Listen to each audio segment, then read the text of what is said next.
அவர் போறதுக்கு தயாராயிட்டாரு. அதை மறைக்கிறதுக்காக பேசுறாரு. ஏன்னா அவருடைய வழக்கு விரைவில் வர இருக்கின்றது. அந்த வழக்குல நிச்சயமா அவருக்கு தண்டனை கிடைப்பது உறுதி. ஏன்னா அவர் குடும்பத்து மேலேயே நிறைய சொத்து வாங்கி வச்சிருக்காரு. நான் முதலமைச்சர் இருந்தது எனக்கு எல்லாமே தெரியும்.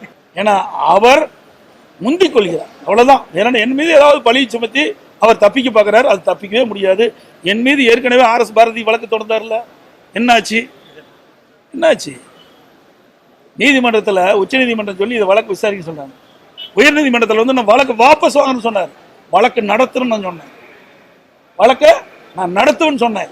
அப்ப நீதியரசர் சொன்னார், வழக்கு போட்டவரே வழக்கு வாபஸ் பண்ண சொன்ன, ஏன் நீங்க மாட்டேங்க? இல்ல நான் நடத்துறேன், நான் நிரபராதி நிரூபிக்கிறேன், நிரூபிச்சு காட்டினேன்.